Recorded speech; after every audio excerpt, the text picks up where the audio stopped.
September 14, 1974, 8:31 p.m. Los Angeles. The screening room is dark, dense with cigarette smoke and quiet confidence. Leather seats creak softly as executives settle in. A projector whirs to life. On the screen, the opening credits begin to roll, white text on black, steady, authoritative. Names appear. Big ones, trusted ones. And then there's a pause. Not on the screen, but in the room. Because one name everyone expected to see isn't there. You can almost feel it ripple through the space, a glance exchanged, a brow raised, a producer leans back slightly as if checking whether they missed something. They didn't. The name is absent on purpose. In Hollywood, credit is currency. Placement matters, order matters, font size matters. For decades, careers have been built, protected, and destroyed by where a name appears or doesn't. So when someone powerful chooses to refuse credit, it doesn't read as humility. It reads as defiance. But not loud defiance, not the kind that sparks headlines. This is quieter, sharper, more unsettling. Because it breaks an unspoken rule: if you did the work, you take the credit. Unless you don't want what the credit brings. The figures who make this choice don't do it casually. These aren't newcomers trying to seem mysterious. These are established names, people whose presence in the credits would reassure studios, investors, and audiences alike. They understand exactly what they're giving up. Public recognition, award eligibility, legacy markers etched into film history. And still they say no. Or worse, for the system, they negotiate something stranger, an unconventional placement, a buried acknowledgement, a credit that appears where almost no one looks. Not because they're hiding, because they're repositioning. You have to understand what credit does in Hollywood to understand why refusing it is powerful. Credit locks you into a role. It fixes your contribution in time. It defines what you're responsible for and what you'll be blamed for. Once your name is attached, you're visible, measurable, accountable.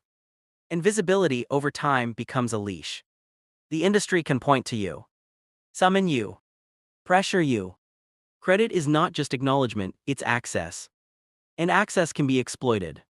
Back in that screening room, no one speaks as the credits continue. The film plays, it's good, everyone knows it's good, which makes the absence louder.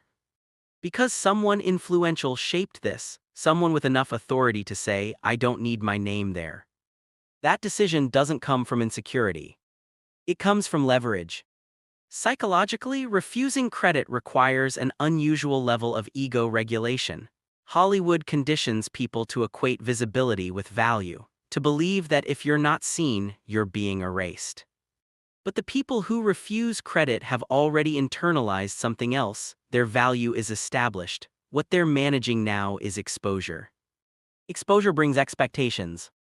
Expectations bring obligations. Obligations dilute choice. So they choose differently. They let the work speak without their name guiding the interpretation. They avoid becoming the headline so they can remain the authority behind it. This isn't modesty, it's insulation. From an industry perspective, these moments create quiet panic.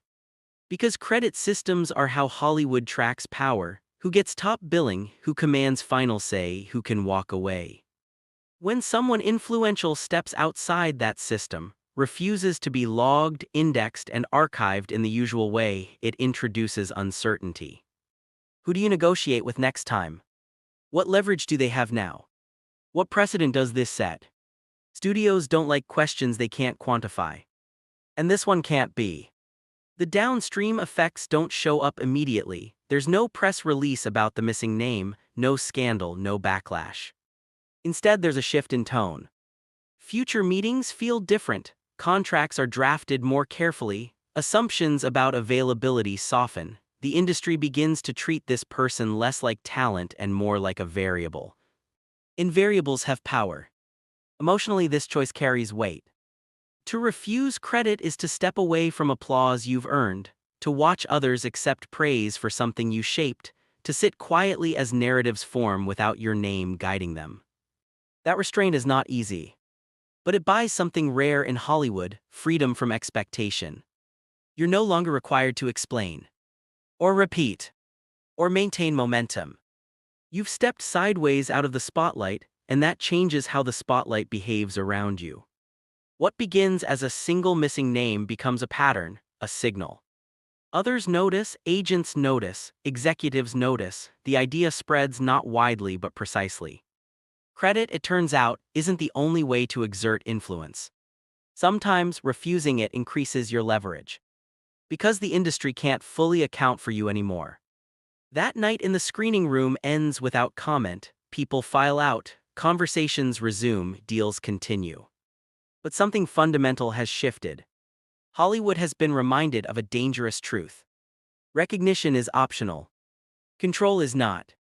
And when someone powerful chooses to forego one to strengthen the other, the balance of power begins to move. This wasn't just about a name missing from the screen. It was about what that absence would make possible next. The shift doesn't announce itself. It shows up in smaller rooms. Late afternoons, closed doors, coffee going cold on a conference table while contracts sit untouched. The conversations sound polite, even familiar, but something is different now. You can hear it in the phrasing. Not "you'll need to commit," but "what would make this worth your time?" That question alone signals a change in leverage. In Hollywood, leverage is rarely about money first, it's about dependency. Who needs whom more? Who can walk away? Who has alternatives? Credit has always been the industry's way of formalizing dependency. If your name is attached, you're invested. If you're invested, you're reachable. If you're reachable, you can be pressured. By refusing credit, these figures loosen the industry's grip on them without breaking any rules. They didn't breach contracts. They didn't challenge authority. They simply declined to be pinned down. And Hollywood noticed. Negotiations after these moments begin to feel different. There's less assumption, more inquiry, less urgency, more patience. The industry becomes careful, not fearful, but attentive. Because someone who doesn't need credit doesn't need validation. And someone who doesn't need validation is difficult to control. Psychologically, this is where the real shift takes hold. Refusing credit isn't just a public decision, it's an internal one. It forces a recalibration of self-worth, a detachment from applause, a tolerance for ambiguity. You have to sit with the discomfort of invisibility. To watch others receive recognition while knowing you shaped the outcome, to resist correcting the record, to let silence do the work. That discipline changes how you move through the industry. You stop chasing alignment. You stop explaining yourself. You start choosing moments instead of reacting to them. That calm reads as confidence. And confidence attracts leverage. Hollywood's response is subtle but telling. Projects pitched to these figures become more flexible, timelines stretch, creative authority expands quietly, the ask becomes smaller but the offer becomes richer. Because the industry senses something it can't quantify: independence. When someone demonstrates they can opt out of recognition, the assumption that they're chasing prestige collapses. And with it, a key point of control. This is where the refusal of credit begins to echo beyond a single project. It influences future casting conversations, development deals, behind-the-scenes roles, producing arrangements, consulting positions that never carry public attribution. Invisible influence becomes acceptable, desirable even. Hollywood is pragmatic. Once it sees that a model works, it adapts. Quietly. From the outside, these figures appear to be slowing down. Fewer credits, longer gaps, less visibility. But inside the system, their influence hasn't diminished. It's concentrated. They're consulted more than credited. Referenced more than featured. Protected more than promoted. The industry learns to treat them differently, not as a brand to be displayed, but as a force to be negotiated with. That distinction matters. There's an emotional cost to this path. You sacrifice the clean narrative, the visible arc, the satisfaction of seeing your name where it should be. But you gain something else: insulation. You're no longer pulled into cycles you didn't choose. You're no longer expected to perform consistency for the sake of reassurance. Your absence becomes part of your authority. Over time, this refusal of credit begins to intersect with something larger: the career pause. Once you've demonstrated that recognition isn't your currency, stepping back becomes easier. There's less to defend, less to maintain, less to prove. Momentum loses its grip. And that opens the door to a more radical move, one that goes beyond refusing a name on a screen. It opens the door to refusing the pace itself. Hollywood is built on forward motion, releases, seasons, cycles, the idea that success must always roll into the next thing. The figures who refused credit were already stepping sideways. The pause, when it comes, feels like a natural extension of that logic. If you can decline recognition, why not decline urgency? This is where leverage turns into freedom. Not freedom from work, but freedom of timing. You choose when to engage, when to disappear, when to return. And because you've already proven that absence doesn't weaken your position, the pause carries weight. Studios don't panic, they wait. Executives don't replace, they adjust. The system bends again. By now, the industry understands something it rarely says aloud. Power isn't always visible. Sometimes it's negotiated in the negative space, in what's missing, withheld, or delayed. The refusal of credit taught Hollywood that lesson. The pause is about to reinforce it. And the consequences of that reinforcement will reshape careers, not in headlines, but in how long influence lasts once the spotlight fades. The question is no longer why would someone refuse credit. It's becoming something else entirely. What else are they willing to refuse, and what will that cost the industry? The pause doesn't begin with a statement. There's no announcement about taking time off, no carefully worded interview explaining the choice. The calendar simply opens up, meetings are declined without alternatives offered, projects are read but not answered. Hollywood waits. At first, it assumes this is temporary, a breather between cycles, a recalibration before the next surge of visibility. But days stretch into months. And the pause holds. For the industry, this is unfamiliar territory. Hollywood understands negotiation, it understands resistance, it even understands rebellion. What it doesn't understand easily is restraint without explanation. Because explanation gives something to push against. Silence does not. The figures who pause after refusing credit have already demonstrated they don't need to be seen to be effective. So when they step back entirely, the move lands differently. This isn't burnout. It isn't indecision. It's a boundary. Psychologically, the pause tests everything fame conditions a person to fear. Irrelevance. Replacement. Forgetting. Those fears don't disappear just because someone is powerful. If anything, they become sharper, the fall feels farther. You can almost feel the internal tension during this period, the instinct to re-enter, to reassure, to remind the industry you're still here. But that instinct is resisted. Because the pause isn't about escape. It's about authorship. Inside studios, contingency plans form quietly. Schedules are rewritten, attachments removed for now, backup names floated in rooms where certainty used to live. And yet no one rushes to replace. Because replacement would mean admitting the pause has power.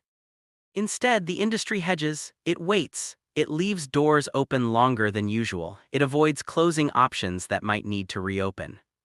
This hesitation is telling. Hollywood is used to momentum as leverage, but momentum depends on participation. When participation is withheld, leverage recalculates. Emotionally, the pause becomes a kind of recalibration of self. Without constant validation, something else takes over, perspective. You start to see how much of your time was reactive, how many choices were shaped by expectation rather than intention, how often visibility substituted for satisfaction. Privacy creates contrast, and contrast creates clarity. The longer the pause holds, the more it reshapes perception. Executives stop asking when are they coming back. They start asking what will it take for them to want to. That shift is subtle but decisive. Because it reframes the relationship. The industry is no longer granting opportunity. It's negotiating access. This is where the pause quietly merges with the refusal of credit. Both moves communicate the same principle. I am not obligated to be visible in order to be valuable. Once that principle is established, everything downstream changes. Creative control becomes non-negotiable. Timelines become collaborative. Legacy becomes something curated, not accumulated. From the outside, the pause can look like retreat. Fewer appearances, fewer projects, less noise. But inside the system, the figure's presence becomes heavier, not lighter. They are referenced more often, consulted indirectly, positioned as a standard others are measured against. The pause doesn't erase influence. It concentrates it. Hollywood eventually adapts as it always does. The industry learns to accommodate absence the way it once accommodated excess.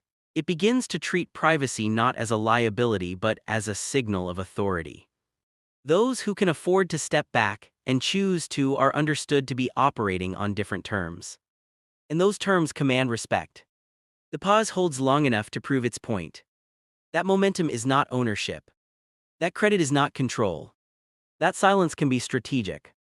What remains unresolved is the final question, the one Hollywood is most curious about and most wary of. If someone can refuse credit, if they can refuse urgency, what happens when they choose to return? Because return after silence is never neutral. It defines the legacy, and it determines whether power was merely paused or permanently redefined. The return doesn't come with fanfare. There's no press tour scheduled in advance, no announcement timed for maximum exposure. The first sign appears quietly, an inquiry passed through an agent, a meeting requested with unusually flexible language. Whenever it works for you. That phrasing alone confirms what the pause accomplished. When Hollywood figures return after refusing credit and withholding momentum, they don't step back into the old rhythm. They introduce a new one. Shorter commitments, clearer boundaries, decisions that move slowly, deliberately. The industry responds carefully, almost deferentially, not out of fear but recognition. This is no longer someone chasing relevance. This is someone setting conditions. You can feel the difference in the room. Meetings are quieter, fewer people speak, notes are taken more carefully, the conversation centers on alignment rather than urgency. What kind of story do you want to tell? How involved do you want to be? What does success look like this time? These questions were once rhetorical, now they're literal. The return has redefined the exchange. Psychologically, this moment requires discipline. Momentum rushes back quickly when the system reopens its doors. Opportunities stack up again, attention follows, praise resurfaces. But the individuals who return on new terms don't overcorrect. They remember what silence taught them. They choose fewer projects, not because they can't do more, but because doing more would dilute the leverage they earned. Restraint becomes part of their identity. Hollywood adjusts its expectations accordingly. These figures are no longer scheduled into cycles. They're built around. Projects wait, timelines bend, creative teams are assembled with patience rather than pressure. The industry learns a new lesson, one it rarely teaches. Power doesn't require constant output. It requires credibility. And credibility survives absence. Emotionally, the return carries a quiet satisfaction. Not triumph. Not validation. Alignment. There's peace in knowing you can engage without surrendering control, that your name doesn't need to appear everywhere to be effective, that your influence isn't measured by volume but by impact. This is where legacy begins to take shape, not in credits or billing but in how long your terms hold. Others notice. Younger figures study the pattern, agents adjust their advice, executives recalibrate how they evaluate value. A subtle shift spreads through the industry. Visibility is no longer the only signal of relevance. Privacy starts to look like confidence. The return done this way doesn't close the chapter. It reframes the entire story. What began as a refusal of credit evolved into a pause. What began as a pause became leverage. What became leverage now defines legacy. Hollywood has adapted, not loudly, not publicly, but structurally. And once structure changes, it rarely goes back. The most lasting power in Hollywood isn't held by those who are always present. It belongs to those who proved they could leave and still be waited for. The credit they refused. The momentum they paused. The silence they held. None of it was accidental. It was authorship. And it quietly changed the rules.